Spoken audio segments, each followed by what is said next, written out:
The warning lights came too late. Doyen barely had time to pull his hands from the engine panel before the shuttle lurched sideways. Tools flew across the cramped cabin. His wrench bounced off the wall and struck his shoulder. The pain was sharp, but he ignored it. Pain meant nothing when you grew up fixing machines in the cold void between planets. He scrambled to the pilot seat and checked the screens. His heart dropped. A massive ship had appeared from nowhere. It was bigger than any human vessel he had ever seen. The metal hull looked like it was made from dark bones, twisted and sharp. Lights pulsed along its surface like a heartbeat. No, Doyen muttered. He grabbed the controls and fired the thrusters. The shuttle groaned but moved forward. For a moment he thought he might escape. Then the tractor beam hit. His shuttle stopped moving. The engines screamed as they fought against the invisible force, but it was useless. Doyen felt the pull dragging him backward toward that enormous ship. He slammed his fist against the console. After everything he had survived, after years working the asteroid mines, after losing Minji, he refused to die like this. The shuttle was pulled into a dark opening in the alien ship. The bay was huge. Doyen could see dozens of other small ships trapped there, all from different worlds. Some looked like insects made of crystal. Others were covered in strange symbols. None of them were human. His shuttle hit the floor with a crash. The impact threw him against his seat. The straps dug into his chest. Everything went quiet except for the hiss of air leaking from a crack in the hull. Doyen unbuckled and grabbed his tool bag. His hands found Minji's repair tools by touch. He had carried them every day since the accident. They were old, worn, but they worked, just like him. The shuttle door was torn open from outside. Doyen raised his hands, squinting against the bright light. 3 massive figures stepped into view. They were not human. Not even close. Each creature stood at least 8 feet tall. They had 4 arms, thick with muscle and covered in dark scales. Their heads were angular, with eyes that glowed amber in the shadows. Curved horns rose from their skulls. They wore armor made of the same bone-like material as their ship. Each carried weapons that hummed with energy. One of them grabbed Doyen by his jacket and lifted him off the ground like he weighed nothing. He dangled in the air, face to face with the creature. Its breath was hot. Its teeth were sharp enough to tear through metal. It said something in a language that sounded like grinding stones and distant thunder. When Doyen didn't respond, the creature shook him once and threw him to the floor. Doyen rolled and came up on his feet. His legs shook, but he stayed standing. He would not kneel. Minji had taught him that. No matter how bad things got, you stood up. The creatures pushed him forward, through corridors that twisted like intestines. The walls pulsed with that same heartbeat rhythm. Other prisoners shuffled alongside him. Doyen saw beings with too many eyes, creatures that floated instead of walked, things that looked like living rocks. They were all put into a large chamber with walls made of energy bars. The floor was cold metal. There was no furniture, no water, nothing. Just prisoners from a dozen different worlds all trapped together. Doyen found a corner and sat down. He watched the others. Most looked terrified. Some were injured. A few were already dead, their bodies lying in pools of strange-colored blood. Hours passed. Maybe days. It was hard to tell. The lights never changed. Doyen studied everything. The guards walked past every 30 minutes. The energy bars flickered every time the ship's heartbeat pulsed. There was a panel near the door that sparked occasionally. Broken, probably. He pulled out his tools. Old habit. When things were broken, you fixed them. That was what kept you alive in the asteroid colonies. Doyen approached the panel carefully. The guards were on the other side of the chamber. He opened the panel with a flat tool and looked inside. The wiring was completely different from human technology, but broken was broken in any language. A connection had come loose. Heat damage, maybe from a power surge. He worked quietly, using a piece of wire from his pocket to bridge the gap. His hands were steady. This was what he knew. This was what he was good at. The panel stopped sparking. The light stabilized. A low hum filled the air as the gravity system balanced out. Several prisoners looked up, surprised. That was when Doyen heard the footsteps. Heavy, deliberate, different from the guards. A figure emerged from the shadows of the corridor. It was one of the creatures, but bigger, older. Its scales were covered in white scars that crossed over each other like a map of violence. Its forearms bore rings of dark metal. Its eyes glowed brighter than the others like molten gold. This was someone important. Doyen could feel it in the way the guards stepped aside, the way the very air seemed to change. The creature stopped in front of the energy bars. It looked directly at Doyen. Its gaze was heavy, weighing him like a piece of meat in a market. It spoke. The words were still in that grinding language, but there was something different in the tone. A question maybe. Doyen said nothing. He just stared back. He would not look away. He would not show fear. That was all he had left. The creature tilted its head. One of its hands gestured to the fixed panel. It said something that might have been a question. Or a challenge. Doyen pointed to his tools. Then to the panel. Then back to himself. The message was clear. I fixed it. The creature studied him for a long moment. Then it did something unexpected. It laughed. The sound was like rocks falling down a mountain, but it was definitely laughter. It turned and walked away. The guards followed. But before it disappeared into the corridor, it looked back one more time. It said a single word that Doyen didn't understand, but he would learn that word. He would learn what it meant to be tested by Kavros, the alpha hunter of the Vraxis. Another prisoner, a thin creature with 6 limbs, crawled closer to Doyen. It spoke in broken, accented words that were almost human. You foolish, that was Death Lord. He never comes here, never looks at prey. Doyen leaned back against the wall. His body hurt. His mind was tired. But something in him, something stubborn and human, refused to break. Good, he said quietly. Let him look. The ship's heartbeat pulsed again. Somewhere in the distance, doors opened. The sound of machinery echoed through the corridors. The trials were about to begin, and Doyen was ready to show these creatures what a human could do. The arena floor was covered in sand and old blood. Doyen stood at its center, gripping the dull blade they had given him. The weapon was heavy and poorly balanced. The edge was so worn it could barely cut skin, let alone the thick hide of the creature circling him. Above, in the observation deck, Kavros watched with his forearms crossed. Dozens of other Vraxis filled the seats, their amber eyes gleaming in the shadows. They wanted to see the weak human die. Doyen could feel their hunger for violence like heat from a fire. The creature across from him was called a bone crusher. At least that was what the guards had called it. The thing stood on 4 legs, each as thick as tree trunks. Its head was all jaw, filled with teeth like broken glass. Spikes covered its back. It snorted and steam rose from its nostrils. Doyen's heart pounded. Fear tried to take control, but he pushed it down. Fear would get him killed. He needed to think. The bone crusher charged. Doyen dove to the side. The creature's jaws snapped closed where his head had been a second before. Sand exploded around him as he rolled. He came up running, circling toward the arena wall. The crowd roared. They thought he was running away. Maybe he was. But running had kept him alive in the asteroid mines when equipment failed. Running had saved him when cave-ins threatened to bury him alive. The bone crusher turned, slower than its initial charge. Doyen kept moving, watching the arena. There were pillars holding up the observation deck. Old metal beams, probably decorative. But metal was metal. He ran toward the nearest pillar. The bone crusher followed, picking up speed. Its feet shook the ground. Doyen could hear its breathing, getting closer. At the last second, he jumped to the side. The creature couldn't stop in time. It crashed into the pillar with a sound like thunder. The beam cracked. The bone crusher staggered back, shaking its massive head. Doyen didn't wait. He ran to another pillar and struck it with his blade. Once, twice, 3 times. The metal rang out. The bone crusher roared and charged again, seeing him as an easier target than thinking. Doyen moved. The creature hit the second pillar. This one bent under the impact. Cracks spread up the metal. The crowd was no longer cheering. They were confused. This wasn't how prey was supposed to act. 3 more charges. 3 more pillars. The arena groaned. Dust fell from above. The 5th pillar collapsed completely, and part of the observation deck sagged. The Vraxis in that section scrambled away. The bone crusher was tired now, breathing hard. Its charges were slower. Doyen was tired too, his legs burning, but he had one more move. He ran to the largest pillar, the main support. He hit it with his blade and screamed, making himself the most obvious target possible. The bone crusher pawed the ground and charged one final time, putting all its strength into the attack. Doyen waited until the last possible moment. Then he dropped flat to the ground. The bone crusher hit the pillar at full speed. The entire structure exploded.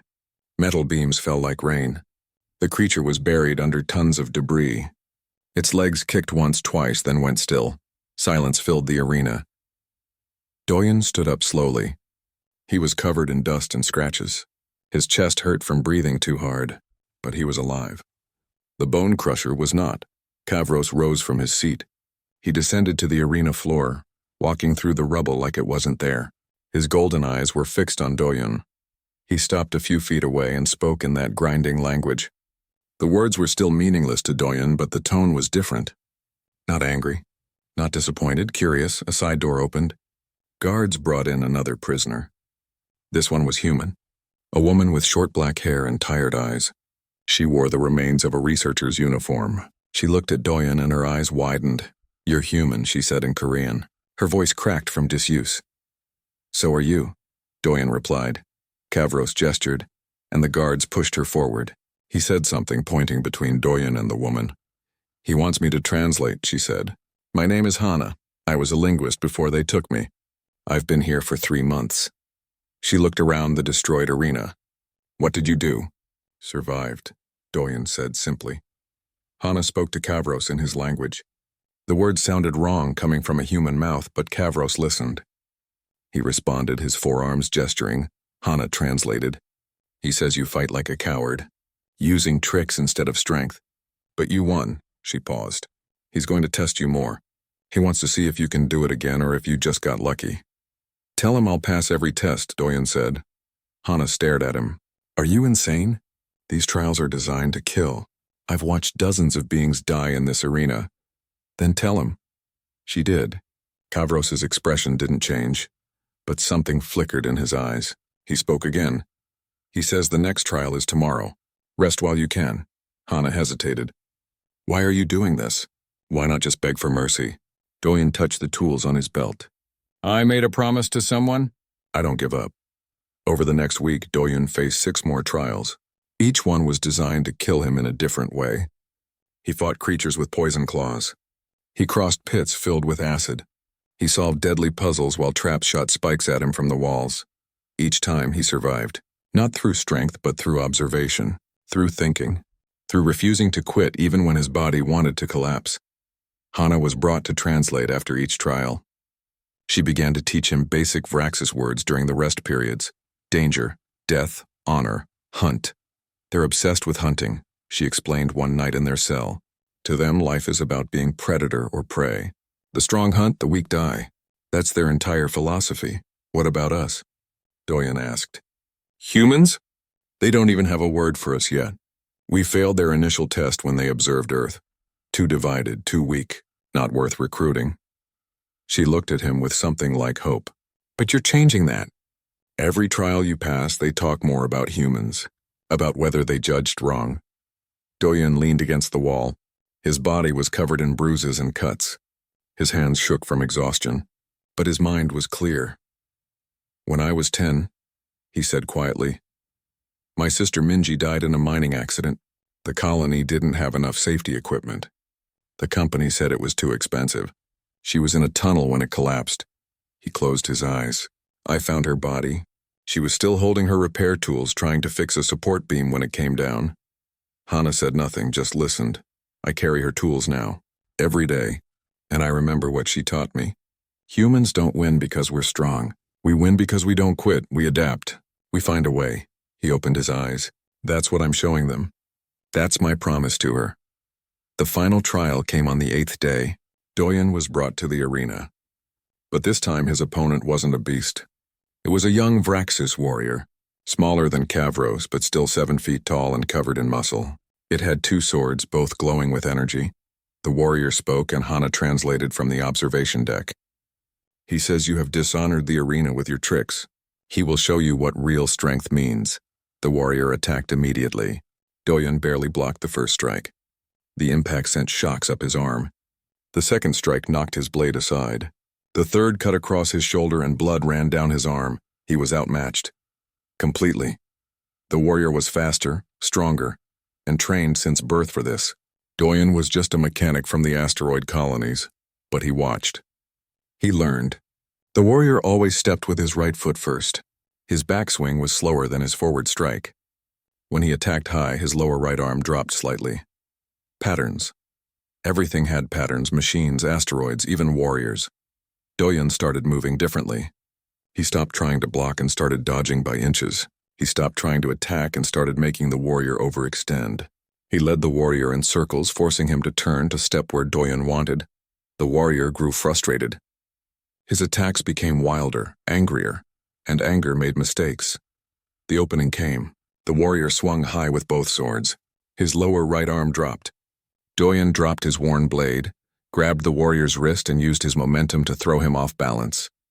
The warrior stumbled. Doyen caught one of the fallen swords and pressed it to the warrior's throat. The arena went silent.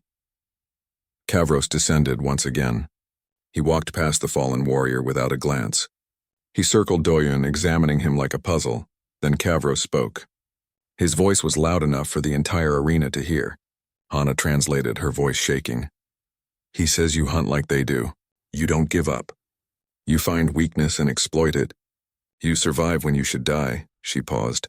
He says you will join his pack. Doyen lowered the sword. What does that mean? Hana's eyes were wide. It means you're the first human ever accepted by the Vraxis. It means everything just changed.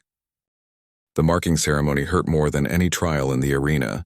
Doyen knelt in the center of Kavros's chamber, while a Vraxis elder pressed heated metal to his shoulder. The clan sigil burned into his skin, smoking and sizzling. He bit down on a leather strap and refused to scream. Kavros stood above him, watching. When the elder finished, Kavros spoke a single word. Hana, standing nearby, translated quietly. Brother, Doyen stood on shaking legs. The burn throbbed with every heartbeat. But he was now marked as part of the Hunt Pack, the most elite warriors among the Vraxis, and he was the first human to ever receive this honor. The pack was waiting outside the chamber. There were 12 of them in total, not counting Kavros. Each was a proven warrior, scarred and dangerous. They studied Doyen with expressions that ranged from curiosity to open hostility. One stepped forward. His name was Threxus, second in command of the pack. He was massive even by Vraxis standards, with horns that curved back like a ram's. His scales were dark red, almost black. He looked at Doyen the way someone might look at a bug on their boot. This is weak, Threxus said in broken human language. He had been learning just to insult Doyen properly. Soft, small, will die on first hunt. Doyen met his gaze. Then you'll be surprised. Threxus's eyes narrowed. For a moment, violence hung in the air. Then Kavros spoke sharply. Threxus backed down, but his hostility remained. Another warrior approached. This one was female. Her scales a lighter gray with patterns like tiger stripes. Her name was Vorna, and she was the pack's weapons master. Unlike Threxus, she seemed curious rather than angry. Show hands, she said. Her human language was better, though still rough. Doyen held out his hands. They were scarred and calloused from years of mechanical work. Vorna examined them carefully, running one clawed finger along the marks. Toolmaker hands, she said. Not warrior hands. But survived arena. How? I used my brain, Doyen replied. Vorna made a sound that might have been laughter. Brain, yes, Vraxis forget brain sometimes. Only one strong, sharp, fast. She tapped her own head with one finger. But hunt needs brain too. You teach us brain hunting? If you teach me your ways, Doyen said. Deal. Vorna turned to the others and spoke in Vraxis. Some nodded. Others, like Threxus, looked disgusted. Hana was allowed to stay aboard the ship as what the Vraxis called the human's keeper. She and Doyen were given quarters near the pack's area. The rooms were simple. Metal walls, sleeping platforms, and storage for weapons and tools. I can't believe this is happening, Hana said that first night. She sat on her platform, still processing everything. 3 months ago, they barely looked at humans. Now you're in the Hunt Pack. Do you know what that means? Doyen asked. What they'll expect from me? Death, Hana said bluntly. The Hunt Pack takes the most dangerous missions. They fight things other Vraxis won't touch. Their mortality rate is, she paused. Let's just say you should keep surprising them. Training began the next day. Vorna took charge of teaching Doyen their weapons. The Vraxis blade was different from human swords. It was heavier, curved differently, designed for someone with 4 arms and incredible strength. Doyen struggled at first. His human arms tired quickly. His grip was wrong. His balance was off. Vorna corrected him patiently, showing him modified techniques that worked with 2 arms instead of 4. Human body different, she explained. Weaker, yes, but also lighter. Faster turn, lower center. She demonstrated a move, then had Doyen copy it. Use what you have, not what you don't. Threxus watched from the sidelines, occasionally making comments in Vraxis that made others laugh. Doyen didn't need translation to know they were insults. The pack's ship traveled through space hunting what Kavros called spiral breakers. These were beings or creatures that threatened the natural order. The Vraxis believed in something they called the spiral, a philosophy that all life either ascended through struggle or fell into weakness. They don't conquer planets, Hana explained during a break. They test them. If a species shows strength, adaptability, honor, they're recruited. If not, they're ignored, left to evolve or die on their own. And Earth failed, Doyen said, spectacularly. We're divided into hundreds of nations. We fight ourselves more than external threats. To the Vraxis, that's the ultimate weakness. Hana looked at him. But you're changing their minds. One human at a time. 3 weeks into his training, the pack received a distress call. A colony world was under attack by something called rift beasts. These were creatures that came from between dimensions, eating their way into normal space.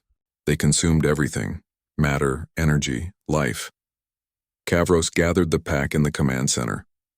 A hologram showed the colony world. It was beautiful, covered in blue oceans and green forests, but dark spots were spreading across its surface like infection. Those were the rift beasts. Kavros spoke and Hana translated. 3 hives have formed.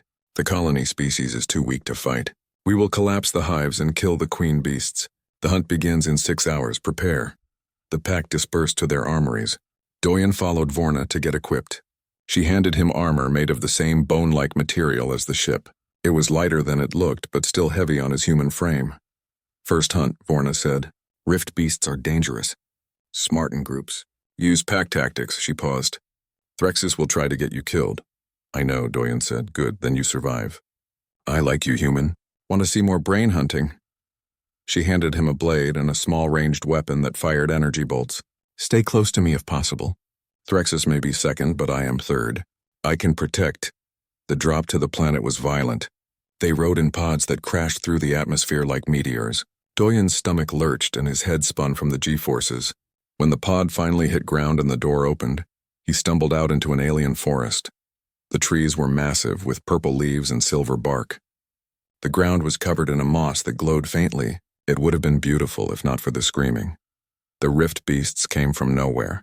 One moment the forest was quiet, the next it was full of nightmare creatures. They looked like they were made from broken glass and shadow, constantly shifting shape. Their mouths were holes into darkness.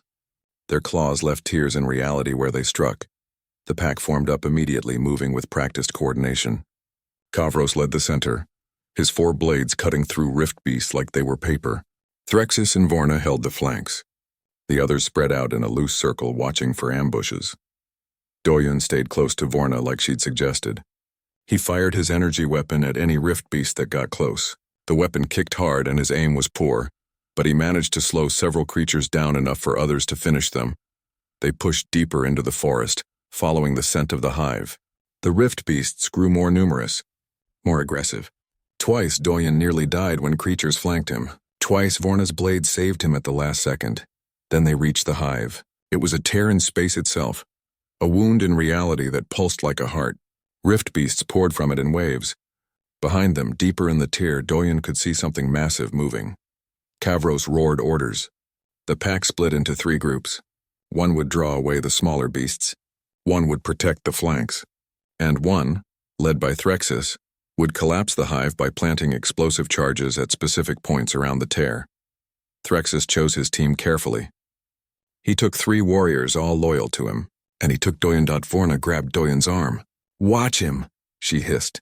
They moved quickly, circling around the hive while the others fought. Threxus led them to the first charge point and handed out the explosives. Each warrior took a position and planted their charge. When they reached the 3rd point, Threxus suddenly pointed deeper into the forest. He spoke in Vraxis, gesturing urgently. The other warriors with him nodded and ran in that direction. Doyen was left alone at the 3rd charge point, with a hive full of rift beasts behind him, and no backup. He realized too late what Threxus had done. He'd sent the others on a false lead. He deliberately separated Doyen from the pack. If Doyun died here, it would look like an accident. A weak human who couldn't keep up. Doyen planted his charge with shaking hands. The hive pulsed behind him. He could feel something watching him from inside the tier. Something hungry. A rift beast emerged from the darkness. Then another. Then a dozen. They moved differently than the others. More coordinated. They were surrounding him, cutting off his escape. This was an ambush. Not Threxus's ambush. The rift beast had been waiting. They had learned to predict pack tactics. They had set a trap at this exact point, knowing the pack would plant charges here, and Threxus, in his arrogance, had walked Doyen right into it. Doyen activated his communicator. Ambush at point 3! Pattern recognition. They knew we were coming. He heard Kavros roar something in the distance. But the rift beasts were already attacking. Doyen fired his weapon until it overheated. He drew his blade and fought like Vorna had taught him, using his smaller size to dodge between attacks. But there were too many. A claw caught his leg. Another struck his shoulder. Pain exploded through him. He fell to his knees. Then Threxus was there, not to save Doyen, but because the rift beast had turned on him too. The giant warrior fought with all 4 arms, his blades a blur, but even he was being overwhelmed. Pattern, Doyen shouted in broken Vraxis. The return to the ship was silent. Threxus walked at the front of the group, his shoulders rigid with anger. Doyen walked at the back, his leg bandaged but still bleeding through. Vorna stayed close to him, ready to catch him if he fell. Once aboard, Kavros summoned both of them to his chamber. The other pack members lined the walls, witnessing whatever judgment was coming. Hana stood near the door, ready to translate. Kavros spoke for several minutes. His voice was controlled, but Doyen could hear the anger underneath.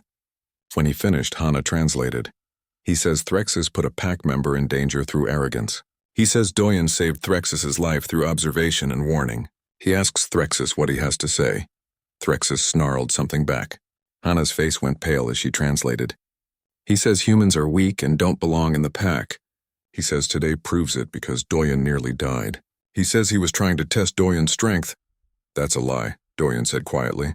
He left me there to die, Hana translated. The room went completely silent. Kavros turned to Doyen. He spoke a question. Hana translated. Did you see the rift beast pattern? Yes. They attacked in groups of 3, always from the same angles. 2-second pause between waves. They were adapting to our fighting style, learning it. Doyen stepped forward despite his injured leg. We're stronger than them individually, but they think as a group. They predicted where we'd plant the charges and set an ambush. Threxus fought them the same way over and over. That's why they were winning. Kavros listened. Then he turned to Threxus and spoke sharply. Threxus's face twisted with rage, but he nodded once and left the chamber. The other warriors followed, leaving only Kavros, Doyen, Vorna, and Hana. What did he say? Doyen asked. He said Threxus will lead no missions for the next cycle. He said you saw what Vraxis' eyes missed. That is valuable. Hana paused. And he said the human is truly packed now. No more tests. Vorna made an approving sound and clapped Doyen on the shoulder hard enough to make him stumble. Good hunt, small brother. You learn fast. Over the next month, things changed. Threxus kept his distance, but his open hostility faded to cold respect. The other pack members began including Doyen in their rituals and meals. Vorna continued training him, and he grew stronger, faster. Still not Vraxis strong, but better than any human had a right to be. He and Hana worked together to create a database of Vraxis culture. She documented everything while he asked questions. They learned about the spiral philosophy, about the honor codes, about why the Vraxis hunted instead of conquered. They see themselves as caretakers. Hana explained one evening. They test species to see if they're worthy of joining the galactic community. If a species passes, they're protected and guided. If not, they're left alone until they evolve or die out. And Earth failed, Doyen said, because we fight ourselves. We have the technology for space travel, but use it to compete rather than cooperate. To them, that's shameful. Hana looked at him. But you're proving that individual humans can be different, that we can adapt, honor our promises, work in packs. Doyen touched the burn scar on his shoulder where the clan sigil was marked. One human isn't enough to change their minds about billions? Maybe not. But it's a start. 2 weeks later, everything changed. The ship's alarms blared. Kavros summoned the entire pack to the command center immediately. When Doyen arrived, Kavros was staring at a hologram of space. His expression was dark. "What is it?" Doyen asked Hana. She was reading the Vraxis symbols on the display. Her face went white. "It's Earth, the outer colonies. They're under attack." The hologram zoomed in to show dozens of ships swarming around the asteroid belt where Doyen had grown up. They were organic-looking vessels covered in what looked like insect shells. Swarms of smaller craft poured from them like locusts. "Kresh," Vorna said, spitting the word like a curse. "Hive species. Consume everything. Very bad." Doyen stepped closer to the hologram. He could see the colony stations, the same ones where he'd worked for years, where he'd lived with Minji before the accident, where thousands of humans still lived. They were trying to fight back, but their weapons barely scratched the Kresh ships. "We have to help them," Doyen said. Kavros turned to look at him. He spoke and Hana translated. "He says the Vraxis Council has forbidden intervention. Earth is not a protected world. It failed the tests. To interfere would break ancient laws." "Then break them," Doyen said. His voice was hard. "Those are my people, my home." Kavros studied him for a long moment. Then he spoke to the pack in Vraxis. The conversation was rapid, heated. Some warriors agreed with him. Others shook their heads. Threxus surprisingly spoke in favor of helping, gesturing to Doyen several times. Finally, Kavros made his decision. He spoke one sentence and the pack went silent. Hana's voice shook as she translated. "He says his pack will go rogue. They will help Earth, and they will face the Council's judgment later." Vorna whooped and raised her blades. "Good hunt. Finally something worth fighting." The journey to Earth's outer colonies took 6 days at maximum speed. During that time, Doyen worked with Kavros to understand the situation. The Kresh were a hive mind species, all controlled by a central queen. They had been expanding through this region of space for decades, consuming resources and populations. "Why Earth?" Doyen asked. "Why now?" Hana researched the Vraxis databases. Apparently, Earth was recently added to the galactic charts. The Kresh saw a new unprotected system full of resources. They're opportunistic. They'll strip the colonies clean, then move to Earth itself. Doyen felt sick. He thought of his father, Taiyang, who still worked as an administrator on one of the larger asteroid stations. He thought of the families, the workers, the people who'd never done anything to deserve this. "How do we fight them?" he asked Kavros. Kavros pulled up tactical displays. He explained, and Hana translated. The Kresh fought through overwhelming numbers. They had millions of small craft and larger bioships. Their weakness was the queens. Kill enough queens and the smaller Kresh would lose coordination.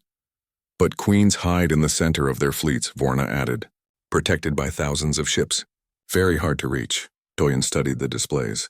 An idea was forming. What if we don't go through them? What if we bring them to us? He explained his plan. It was risky, possibly suicidal. It required the pack to work with human forces. It needed perfect timing, but if it worked, they could kill multiple queens at once. Kavros listened carefully. When Doyen finished, the Alpha Hunter was quiet for several minutes. Then he spoke. Hana translated.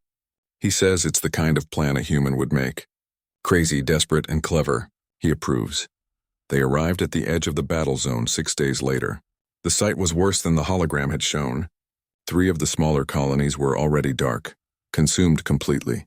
The larger stations were surrounded, their shields flickering under constant assault. Kavros opened a communication channel to the human military. At first, the humans didn't believe what they were seeing. An alien warship helping them? It seemed impossible. Then Doyen stepped into the view of the camera. He spoke in Korean, his voice steady. My name is Doyen. I'm from the Seongsan colony.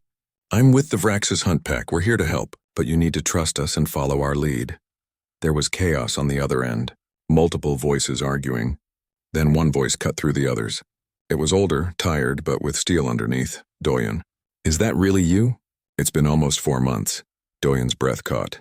Father? Taeyang's face appeared on the screen. He looked older than Doyen remembered. There were new lines around his eyes, new gray in his hair. We thought you were dead. Your shuttle disappeared. I survived. And I brought help. Doyen gestured to Kavros standing beside him. This is Kavros, Alpha Hunter of the Vraxis. We have a plan to stop the crash, but we need your military to coordinate with us. Taeyang looked at Kavros. Fear flashed across his face, but he controlled it. What do you need? Doyen explained the plan. The human forces would draw out the Kresh Queens by pretending to retreat. They'd lead them to a specific point in space. Meanwhile, the hunt pack would position themselves for an ambush. When the Queens arrived, they'd strike fast and hard, killing as many as possible before the Kresh could respond. It requires trust, Doyen said. Your people have to follow Vrax's tactics. My pack has to trust your pilots not to break formation. Can you do that? Taeyang was quiet. Then he nodded. Tell me what you need. The pack spread out, positioning themselves at different points around the ambush zone. Doyen worked with a human pilot named Hyun, teaching him the basics of Vrax's hunting patterns. Hyun was young, maybe 22, with nervous energy but good instincts. You're really working with them? Hyun asked, looking at the Vraxis warriors preparing their weapons. They're my pack, Doyen said simply, and they're risking everything to help us. That makes them more human than most people I've met. Hyun nodded slowly. Okay, tell me what to do. The battle would begin in 3 hours. Doyen stood on the bridge with Kavros, watching the preparations. The Alpha Hunter looked at him and spoke. Hana translated. He says you're choosing to fight for your birth pack instead of your warrior pack. He asks if you're sure. Doyen met his gaze. I'm fighting for both. Isn't that what family means? Kavros's expression shifted. It might have been a smile. The Kresh fleet came like a swarm of locusts. Thousands of bioships, each one pulsing with organic lights. At the center of the formation were the Queens, massive vessels that looked like floating wombs. They were the size of small moons, protected by layers of smaller craft. Doyen watched from the bridge as the human forces led the Kresh deeper into the ambush zone. Hyun was leading the fighter wing, flying in patterns Doyen had taught him. Aggressive but not reckless, drawing the enemy forward without exposing himself. They're taking the bait, Hana said, monitoring the displays. The Queens are following. Kavros gave the signal. The hunt pack ships dropped from stealth, appearing from 4 different directions. They opened fire immediately, energy weapons tearing into the Kresh formation. The element of surprise was total. Doyen's role was specific. He and Vorna would lead a small team into the largest Queen ship and plant an antimatter charge in its core. It was a human weapon, experimental and dangerous. If it worked, it would create a chain reaction that would destroy multiple Queen ships at once. If it didn't work, they'd all die. The infiltration team consisted of Doyen, Vorna, Threxus, Hyun, and 2 other Vraxis warriors. They rode in a small assault craft that dodged through the chaos of battle. Explosions lit up space around them. Ships burned and died on all sides. Hyun flew like he was possessed. He wove between Kresh fighters using tricks Doyen had taught him combined with human creativity. Twice they should have been hit. Twice Hyun's instinct saved them. Good flying, human, Vorna shouted over the noise. You have Hunter's mind. They reached the Queen ship's outer hull. The surface was organic, pulsing like skin. Threxus used his blade to cut through, creating an opening. They poured inside, weapons ready. The interior was a nightmare. Walls made of flesh, floors that moved beneath their feet. The air was hot and humid, filled with organic smells, and everywhere Kresh drones waiting to defend their queen. The battle inside was brutal and close. The corridors were narrow, perfect for ambushes. Doyen fought beside Vorna, their movements synchronized from months of training. He wasn't as strong as the Vraxis, but he was faster in tight spaces. He could fit through gaps they couldn't, strike from unexpected angles. They fought their way deeper. Hyun stayed close to Doyen, covering his back. The young pilot was terrified but controlled it. He followed orders, worked with the pack, didn't panic. You're doing good, Doyen told him during a brief pause. Just stay focused. I'm fighting inside an alien ship with alien warriors, Hyun said, his voice shaking. This is insane. Yeah, Doyen agreed. But it's working. Come on. They reached the core chamber. It was massive, a cavern of flesh and bone. At the center was the queen herself, a grotesque thing the size of a building. She was laying eggs constantly, each one splitting open to release new drones. Her psychic presence pressed down on them like a weight. Vorna planted the antimatter charge and set the timer. 5 minutes. They needed to get out before it detonated, but the queen knew what they were doing. She screamed, a sound that wasn't just noise but a psychic blast. Doyen felt it in his mind, showing him visions. Minji dying in the tunnel, his father killed by Kresh, earth burning, failure, weakness, death. He fell to his knees, hands clutching his head. Around him the others were affected too. Even the Vraxis warriors were struggling against the psychic assault. Then Threxus was there, pulling Doyen to his feet. The big warrior spoke in broken human language. "Stand, brothers, stand. Not fall here." Doyen focused on Threxus's voice, on the promise he made to Minji, on the pack that had accepted him. The visions faded. He stood, "Everyone out," Vorna shouted. 4 minutes, they ran. Behind them, the queen screamed again. Drones poured from every corridor, trying to stop them. The team fought their way back step by step. One Vraxis warrior fell, overwhelmed by numbers. Another was wounded badly but kept moving. They reached the exit hole they'd cut. Hyun's ship was waiting, hovering just outside. But more drones were coming. "Too many to fight through. Go," Doyen shouted to the others. "I'll hold them." "No." Vorna grabbed his arm. "Pack doesn't leave pack. Someone has to hold this position or they'll destroy the ship before we can escape." Doyen pulled away. He had Minji's tools on his belt still. He pulled out a cutting torch and handed it to Hyun. "Get everyone out. I'll follow when the path is clear." Threxus spoke rapidly in Vraxis. Hana wasn't there to translate, but Doyen understood the tone.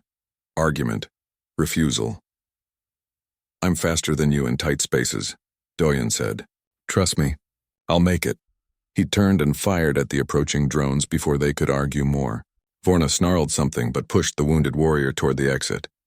Threxus hesitated, then followed. Hyun was the last to go, looking back at Doyen with fear in his eyes. "Fly safe," Doyen said. "See you outside." The ship pulled away. Doyen was alone in the corridor with dozens of drones approaching. He had 3 minutes before the antimatter charge detonated. He needed to hold this position for 1 minute to make sure the ship got clear, then he needed to find another way out. The drones attacked. Doyen fought like the Vraxis had taught him, aggressive, never backing up, using the environment. He collapsed part of the corridor with his energy weapon, blocking half the drones. He threw a grenade down another passage, buying seconds, but there were too many. A claw caught his side, tearing through armor. Another struck his leg. He fell, landing hard on the organic floor. The drones moved in for the kill. Then the wall exploded inward. Kavros crashed through, his 4 blades spinning. The Alpha Hunter was a storm of violence, cutting through drones like they were nothing.